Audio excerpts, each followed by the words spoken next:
In a small frontier town where gossip traveled faster than the wind, they had a name for her. A cruel name, whispered behind gloved hands and smirked over whiskey glasses. The barren bride. She was sent away not out of love, but as a joke. A humiliation dressed in white lace, a final public shaming for a woman who couldn't fulfill her one true purpose. The cowboy who took her was never meant to be a husband. He was just the punchline. A silent, broken man living on a failing ranch, the perfect exile for a woman the town wanted to forget. But what no one expected was her return. Months later, she rode back into that same town. But she wasn't the woman who left. She carried something that silenced every voice, every whisper, every cruel laugh. What happened on that lonely ranch in the heart of the Dust Bowl? What secret burned behind the cowboy's weathered eyes? And most of all, what truth did she bring back that would change not just her destiny, but the very soul of the town that cast her out? Stay with us. What begins as a cruel joke in the dust of the Old West becomes a story of redemption, desire, and the kind of miracle no one ever dared to believe in. The town of Dry Creek had a way of branding people. A scar on a man's face became his whole identity. A single mistake at the saloon could follow you for decades. And for Clara Whitmore, the brand was worse than any scar. She was the infertile bride. It hadn't always been that way. Clara had once been one of the most eligible women in the county. Tall, graceful, with a voice as soft as hymns on a Sunday morning. Suitors came and went. Ranch hands brought her wild flowers. Widowers tipped their hats a little longer in her direction. But marriage came, and after it, the crushing silence of an empty cradle. When the months turned into years, the whispers started. By the time her husband died of a fever, the town had already written her story. Barren, cursed, a woman who could never fulfill her sacred duty. So when Clara's family arranged a second marriage, this time to a rugged cowboy on the edge of town, everyone knew it wasn't a union made of love. It was a performance, a cruel, final jest. The cowboy's name was Elias Boone, a man of few words with shoulders like the beams of his ranch house and eyes that carried storms. He kept to himself, spoke more to his cattle than to people. He was perfect, a man who would neither defend nor cherish her, a perfect vessel for the town's mockery. The wedding was small, rushed, and mean-spirited. Clara wore a borrowed dress, yellowed with age. No flowers decorated the chapel. Only the murmur of gossip filled the air. Elias stood beside her, his jaw tense. He said the words, signed the paper, and walked her out without a single smile. The crowd laughed as she climbed into his wagon. To them, the spectacle was complete. The joke was sealed. But Clara did not cry. She sat straight, her eyes fixed on the horizon. If humiliation was to be her gift, she would carry it in silence. The ride to his ranch was long and quiet. Hours passed before Elias spoke, his voice low and gravelly. "You didn't have to agree to this." Clara's hands tightened in her lap. "And what choice did I have? Stay in town and rot under their whispers?" He glanced at her then, a flash of something unreadable in his eyes. Pity, maybe, or respect. The Boone Ranch appeared at dusk, a small cabin, a corral, a windmill creaking in the wind. It was isolated, far from the cruel mouths of Dry Creek. Here the silence was heavy, but it was not mocking. That night Clara lay awake, staring at the ceiling. The stars outside were brighter than she had ever seen. Somewhere coyotes howled. She thought of the town, of the laughter that still echoed in her ears. They believed they had buried her dignity forever. But as sleep finally took her, she made a vow. This place would not be her grave. Something would grow here, even if it had to bloom in the dust. The first mornings at the Boone Ranch carried a silence Clara had never known. No church bells, no gossiping voices, only the creak of the windmill and the smell of strong coffee. Elias woke early, moving through chores like a man who trusted his hands more than his words. Clara followed him out the second morning, sleeves rolled up. She didn't ask permission. She simply began working, and he did not stop her. That was how their fragile peace was born. She swept the cabin and cooked meals that softened the edges of silence. He showed her how to tie feed sacks and latch the corral gates. They rarely spoke, but their silence was not cruel. It was careful. But Dry Creek had no interest in silence. On their first trip back for supplies, Clara felt the weight of every glance. The joke wasn't over.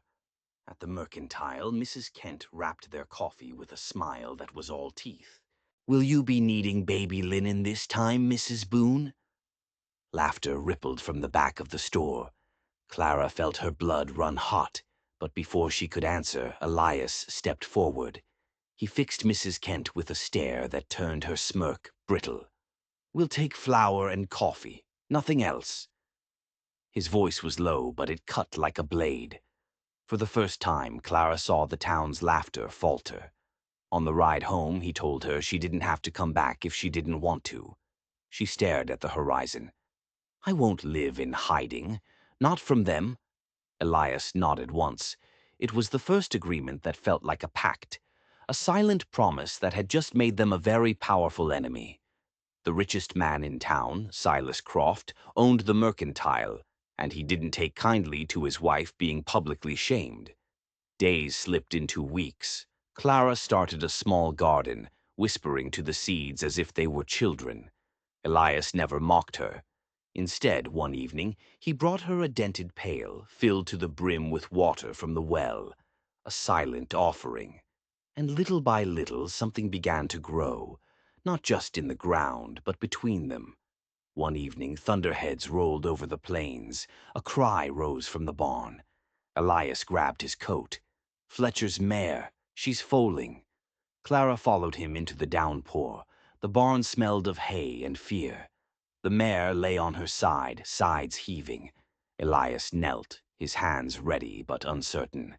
Clara pushed wet hair from her face. "I've helped with childbirth. The fear is the same." Without waiting, she guided him, her voice steady. Together they worked, her quiet words, his sure strength. When the foal slid free, Clara wiped its nose and coaxed its first breath, while Elias rubbed it warm. The moment stretched, fragile and holy. The rain pounded above them, but inside there was only the steam of new breath, and two people, bound by mockery, standing knee-deep in a miracle. Elias cleared his throat, awkward in the sacred quiet. "You did good." Clara met his eyes. "So did you." A current passed between them, unexpected and undeniable. They walked back through the rain. In the cabin, Elias stoked the fire and handed her a mug of coffee. For the first time since the cruel wedding, Clara felt something loosen inside her. A thread of dignity, a spark of belonging. The silence that stretched between them now was no longer careful. It was charged, alive. And though neither of them would say it, Dry Creek's cruel joke was beginning to unravel. The weeks that followed the storm settled into a rhythm that felt almost like peace. Clara's hands were learning the language of the land, the way the soil crumbled when it was dry, the sound of cattle shifting before the sun rose. Elias worked beside her, and their silence was no longer that of strangers. It was the quiet of people carrying the same weight, just in different ways. But Dry Creek was not done with her. On her next trip for supplies, the whispers were sharper. It was Silas Croft, the Mercantile owner, who spoke first, his voice loud enough for the whole store to hear. "Still playing house out there, Boone? Surprised a barren woman hasn't driven you mad with her silence?" Before Elias could react, Clara stepped forward. "A quiet house is better than a loud one full of hate, Mr. Croft." The store fell silent. Croft's face turned a dangerous shade of red. He was a man used to being feared, not defied. He held the mortgage on half the ranches in the county, including Elias's. "You watch your tongue, woman," Croft snarled, "or you'll find yourself and that silent fool of yours with no roof at all." The threat hung in the air, heavy and real. On the ride home, Elias was a storm cloud of fury. "You shouldn't have provoked him." "And let him call me Baron in front of the whole town," Clara shot back. "I'm tired of being their joke, Elias." Back at the ranch, Clara's garden was beginning to sprout, tiny green shoots pushing through the dust. She knelt, touching the fragile leaves, and felt life insisting on itself. It gave her courage. That night, a chill wind swept across the prairie, carrying the thick scent of smoke. Clara stepped outside and saw it, a hellish orange glow against the horizon, too close, too wild. Elias cursed, grabbing a bucket. The north pasture, the fires moving toward the barn. "Stay inside," he shouted, but she was already running behind him. The fire was a monster, devouring the dry grass, whipped into a frenzy by the wind. Sparks leapt toward the barn, where the horses kicked and screamed in terror. Elias fought the flames with a shovel, a lone man against an inferno. Clara rushed into the barn. Smoke clawed at her throat. She untied the ropes, coaxing the terrified animals out, her voice breaking but steady. By the time the last horse stumbled into the open, Elias had beaten the fire down to smoldering embers.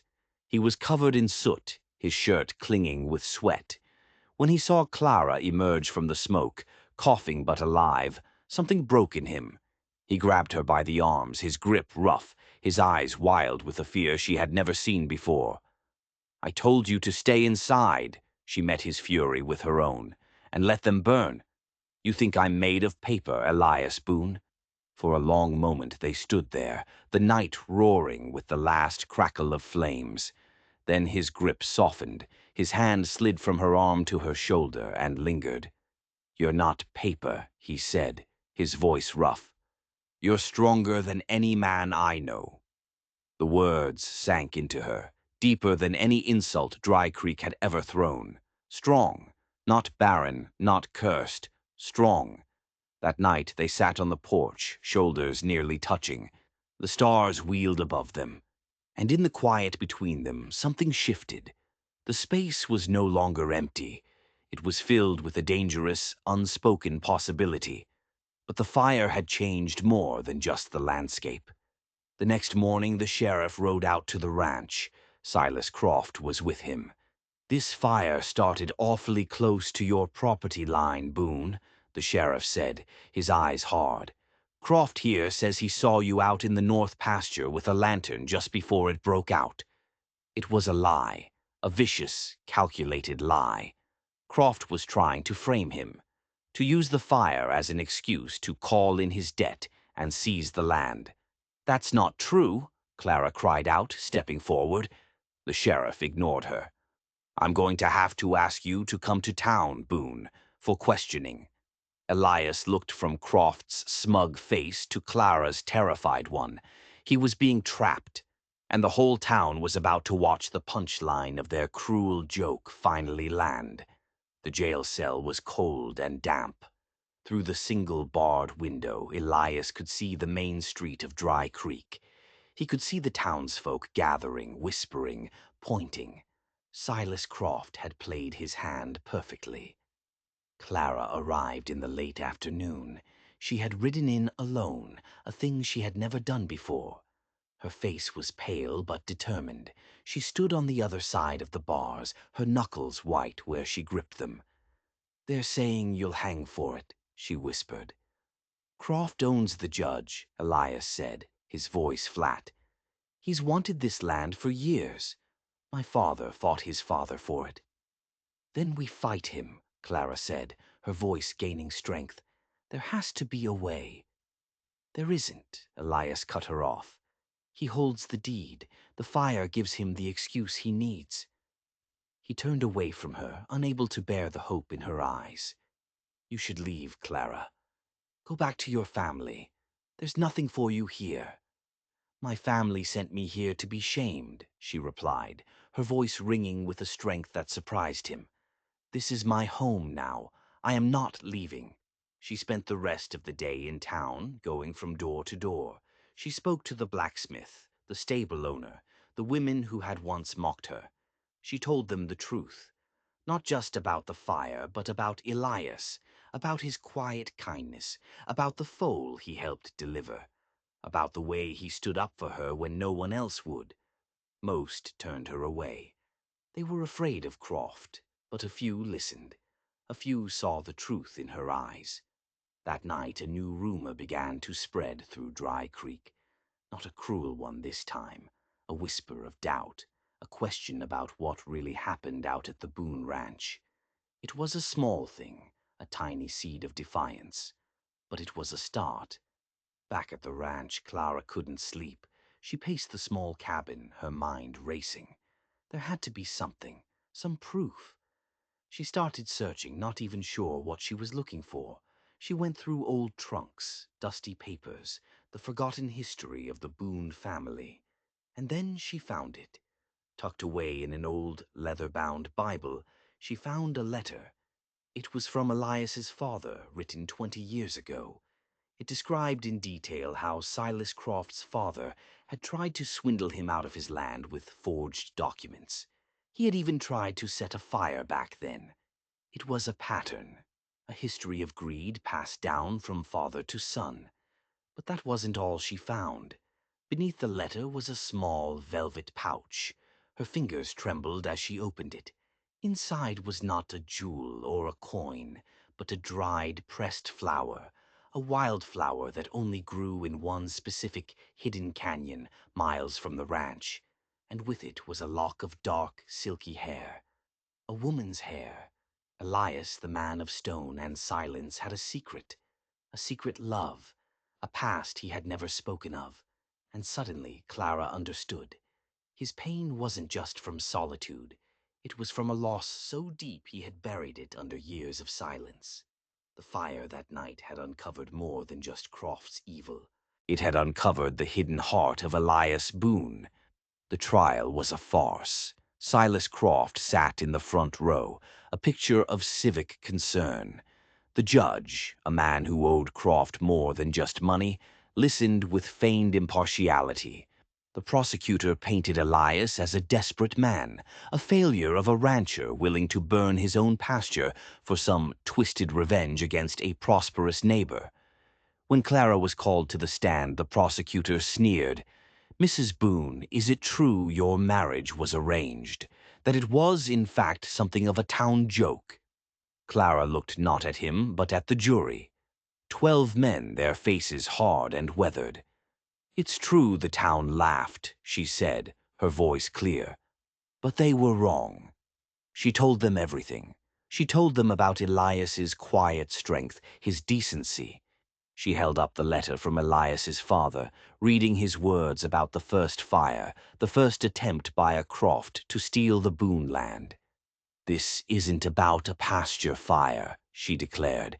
"This is about greed, a greed that has been poisoning this town for a generation." Croft's lawyer objected, but the seed of doubt had been planted. The jury shifted in their seats. Then Clara did something no one expected. She spoke of her own past, of the brand of barren that the town had given her. "You all wrote my story for me," she said, her eyes sweeping over the familiar faces in the courtroom. "You decided who I was. But you were wrong about me, and you are wrong about my husband." It was a powerful performance, but Clara knew it wasn't enough. It was her word against a mountain of circumstantial evidence.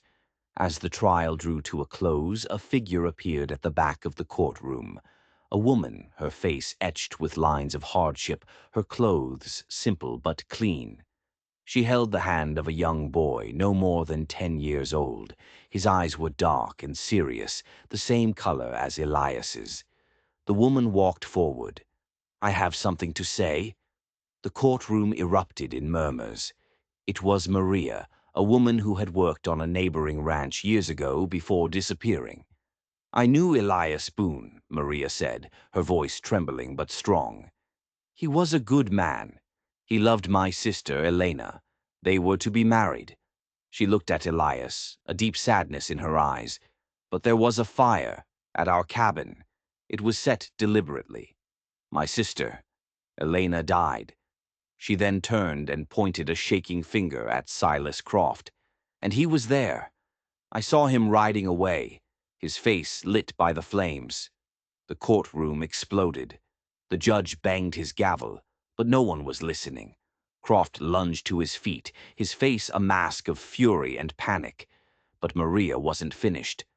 Elena was carrying Elias's child. She pulled the boy forward. This is his son, the son he never knew he had. The world seemed to stop. Elias stared at the boy, his face shattering. He saw his own eyes, his own dark hair, the lock of hair in the pouch, the wildflower from the hidden canyon where he and Elena had met. It all crashed down on him at once. He wasn't just a silent man on a failing ranch. He was a father. Clara looked at Elias, her heart breaking for the lifetime of loss he had carried in silence. She looked at the boy, the living proof of a love she had only just discovered, and in that moment she understood everything. The trial, the fire, the town's cruel joke, it was all part of a larger story. A story of loss and lies, and a love that had refused to die. The courtroom was chaos. The sheriff moved to restrain Croft, who was shouting that the woman was a liar. But no one believed him anymore, not after the look on Elias's face. The truth had finally come out, not in a whisper, but in a thunderclap that shook the very foundations of Dry Creek. Silas Croft was arrested, his empire of fear crumbling in a single afternoon.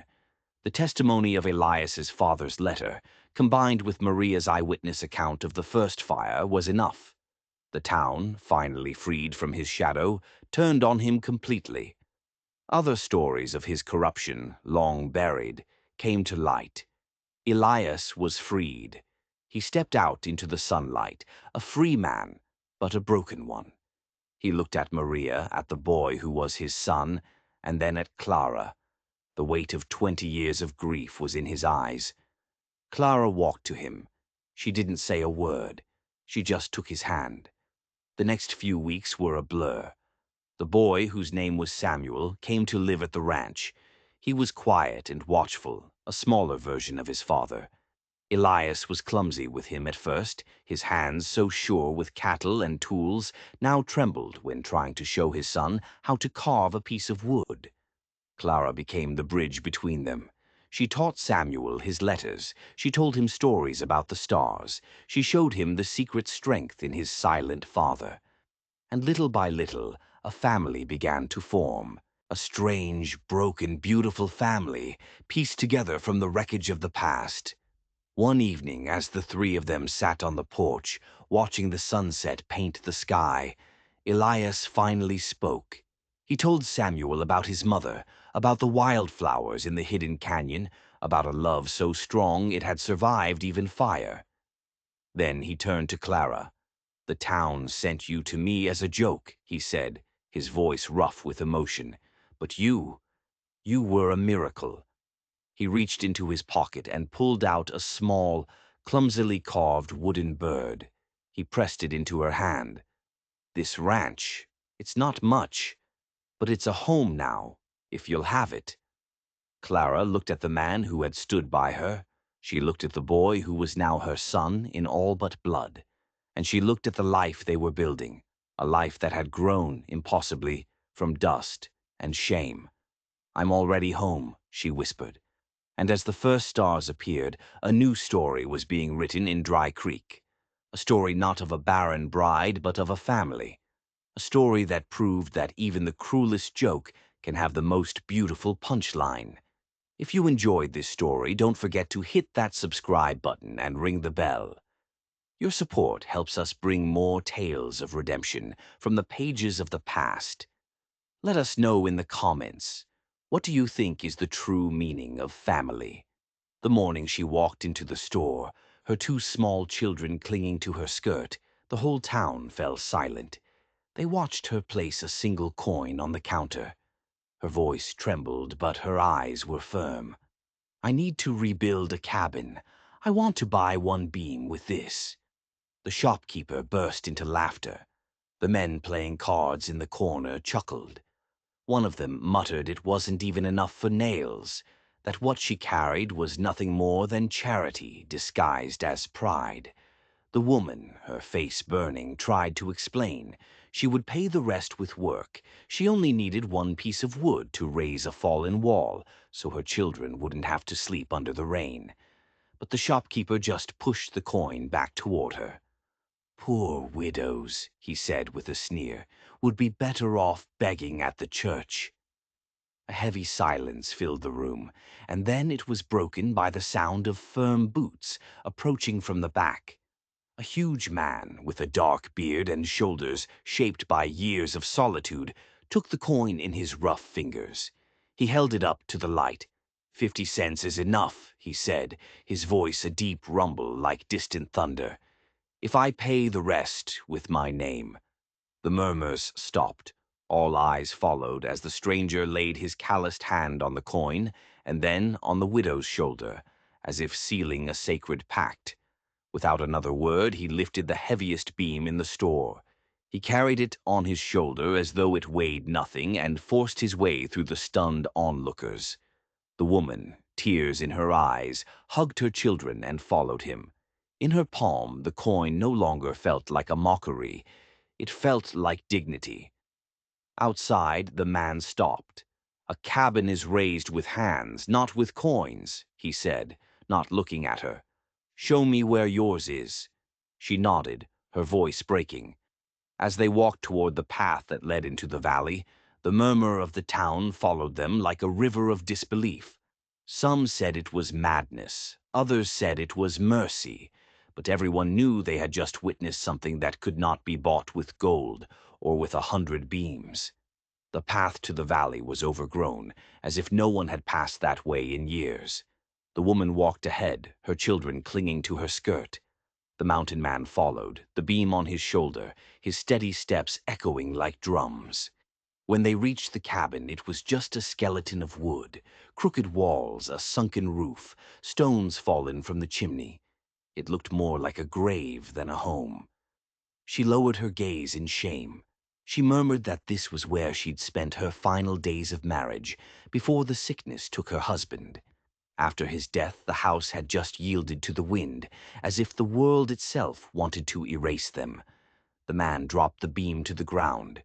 He knelt and pressed the soil like a doctor examining a wound.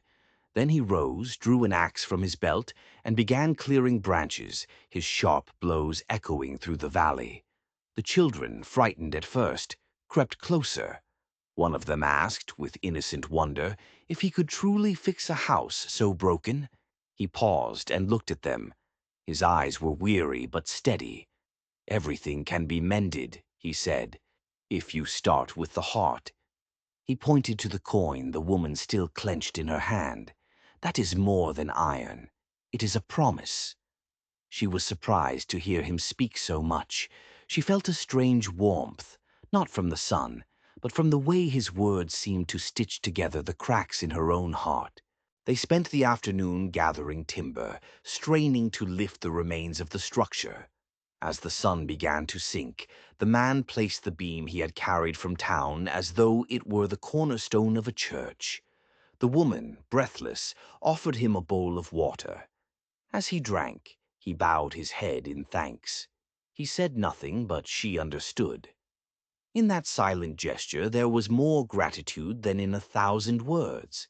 That night they lit a small fire in front of the half-raised cabin. The children fell asleep in each other's arms. She watched the firelight illuminate the scars of solitude on the man's face. For the first time in a long while, she did not feel afraid of the coming day. The house was still broken, but something new was being raised along with its walls. The days that followed were filled with the sound of hammer blows and the laughter of children. While the mountain man raised the walls with the strength of his arms, the children gathered stones for the chimney and wildflowers they placed in the cracks like crowns. The woman, who had never known how to use tools, learned to hold nails with trembling hands while he guided the hammer. At first they exchanged few words, but soon they began to share stories. She told him of her childhood on a distant ranch, of how her father once said 50 cents were enough to start anything, if faith was there. He, after long silences, confessed that he had lived years alone because war and winter had taken his family. He had learned to speak more with the trees than with men. Each word was a stone set in an invisible wall of trust that grew alongside the cabin.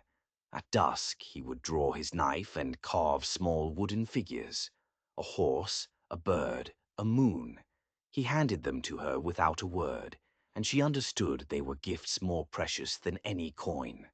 One rainy night, water began to drip through the half-covered roof. Without thinking, she grabbed a bucket and climbed onto a chair to stop the leak. The man, surprised, smiled faintly. "You are no longer a widow who waits," he murmured. "You are a woman who builds." She blushed. Those words were stronger than any praise she had ever received. The 50-cent coin remained wrapped in a cloth by the hearth. Each time they looked at it, it seemed to grow larger, a reminder of shame transformed into dignity. But the murmur of the town arrived before the new stones for the chimney. The neighbors whispered that it was improper for a widow to live alone with a stranger, that rebuilding a house with an outsider was indecent. Some women said it was a bad example. The men laughed, assuring each other the cabin would soon turn into a den of sin. When the woman heard these rumors at the well, a knot tightened in her chest.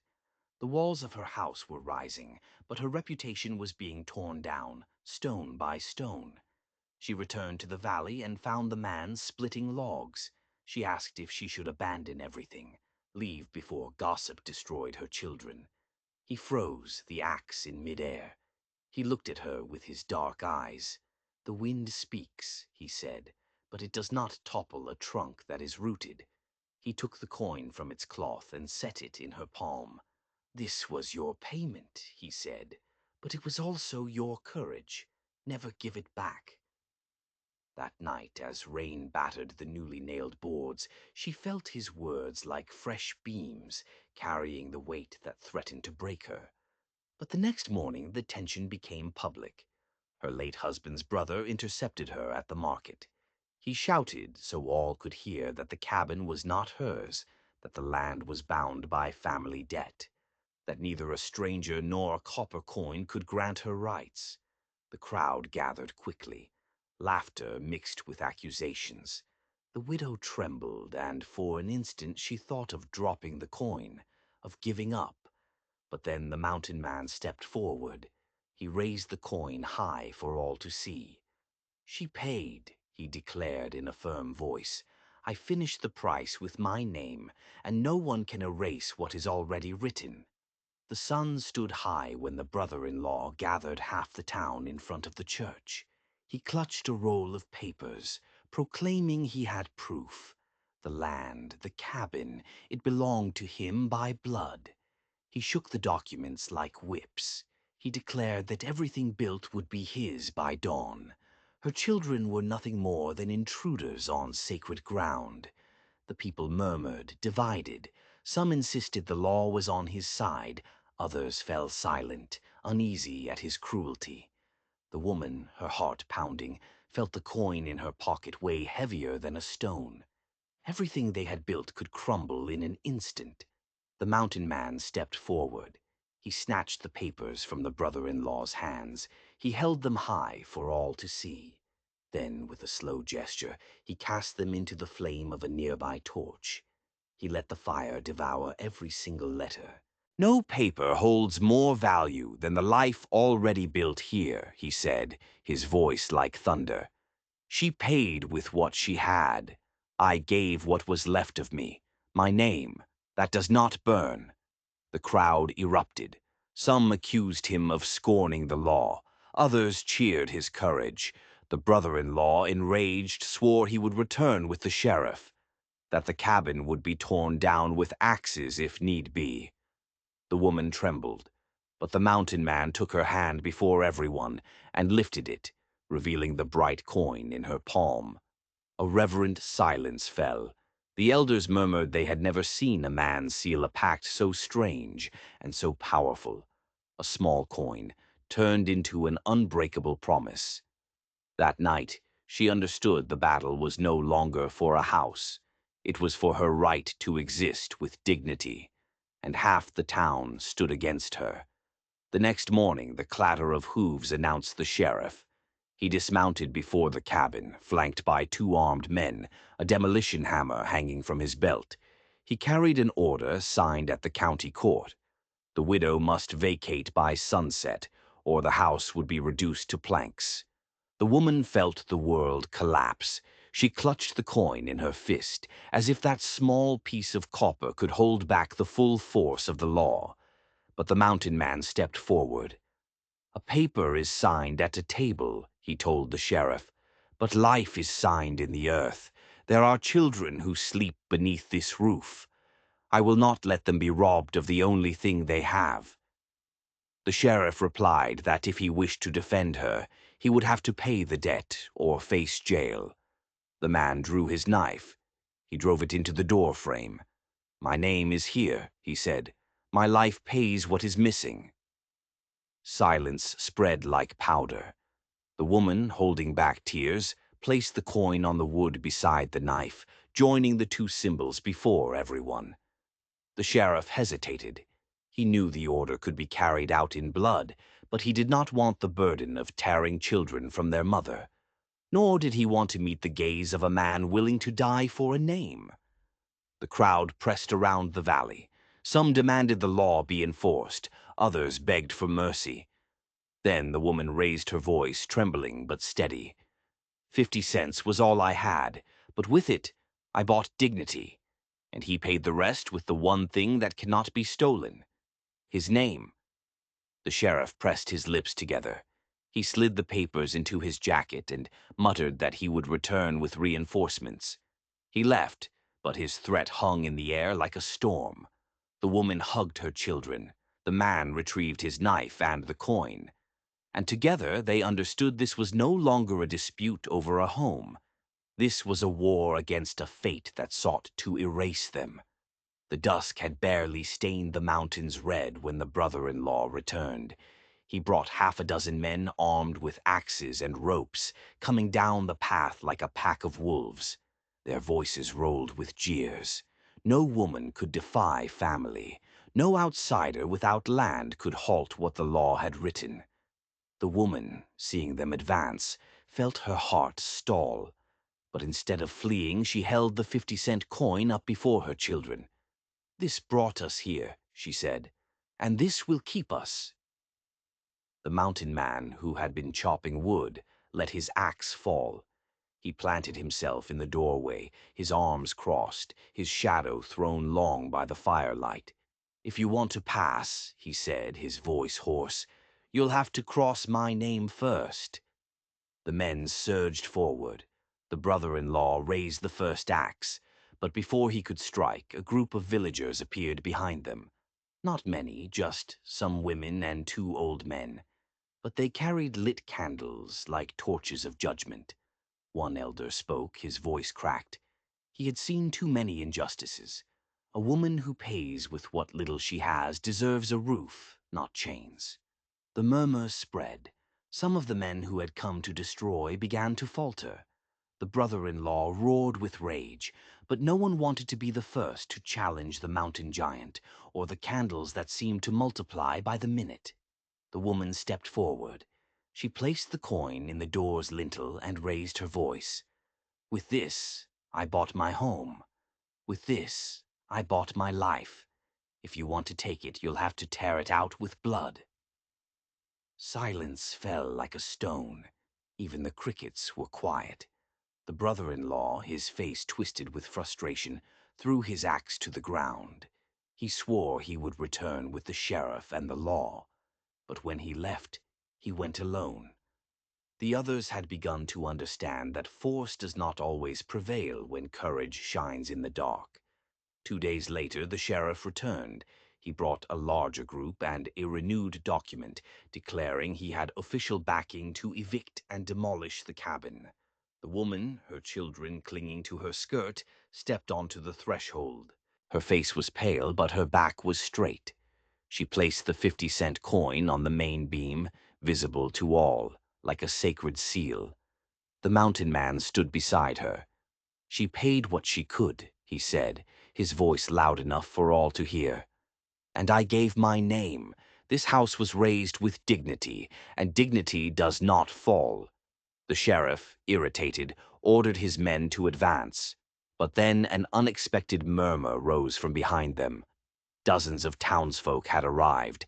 They carried candles, freshly baked bread, buckets of water, simple symbols of life which they set before the door like a barricade of light.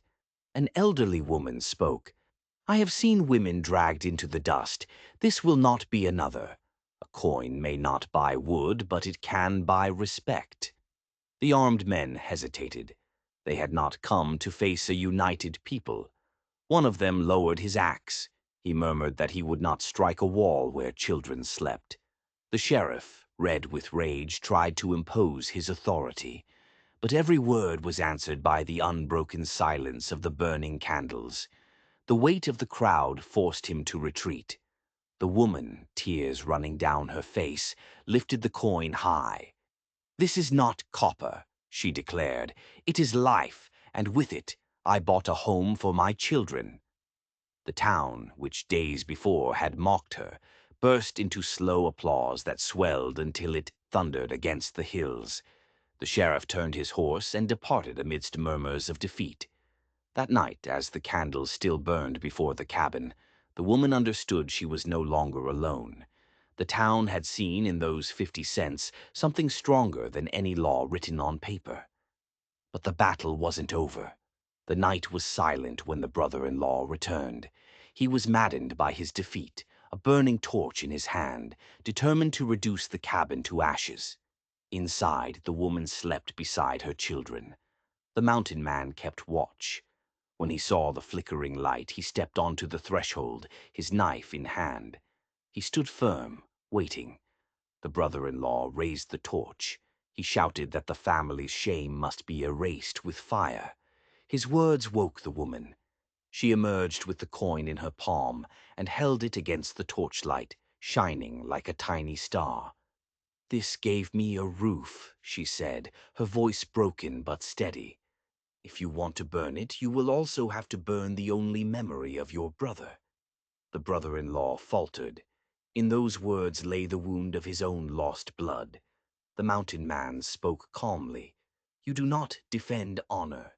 You defend empty pride. Your brother lives in his children, not in your papers." The townsfolk, alerted by the glow, began to descend with their candles, forming a circle of light. Surrounded, the brother-in-law gripped the torch, but he could not bring himself to cast it. The fire died in the night's damp air. Broken, he dropped the torch and fled into the darkness. The woman, tears streaming down her cheeks, placed the coin on the threshold. The mountain man laid his hand over hers, a silent, eternal promise. The townsfolk erupted in solemn applause, the candles lighting the cabin like a temple. Dawn came with a clear sky. The cabin, which had survived hatred, stood in the valley as a witness to resilience. The woman stepped onto the threshold with her children. She held the 50-cent coin between her fingers, raising it to the sun, offering not just copper, but the entire story of her struggle. The mountain man, silent since the night of the fire, walked forward. He took the coin and nailed it with a single strike into the main beam above the door, so that anyone who entered would see it first. "Here is our price," he said, his voice low but clear. "Here is our promise." The children clapped. The townsfolk, gathered once more, kept a reverent silence. They understood this was not just construction. It was consecration. The woman, tears falling, looked at the man. She realized the roof was no longer just shelter. It was the bond that held them. She stepped closer, took his rough hand, and said in a voice the whole town could hear, I paid with the little I had, and you gave what you were. That is enough to call it family." The man smiled, a gentle hardness in his eyes. "Then there is no debt," he replied, "because we are already the same." The crowd erupted in applause. The children ran around their new home as smoke from the chimney rose straight into the sky, a sign that life would go on. That afternoon, she carved their initials into the doorframe. The neighbors understood that something had been born there that no law and no fire could ever erase. The coin, fastened high above, shone like a star, reminding all that even the smallest thing can sustain a universe when it is paid with love. If you enjoyed this story, please like, share, and subscribe to support more true-hearted stories here on our channel. If you had been there, watching that 50-cent coin being nailed above the door, would you have said it was already a true home?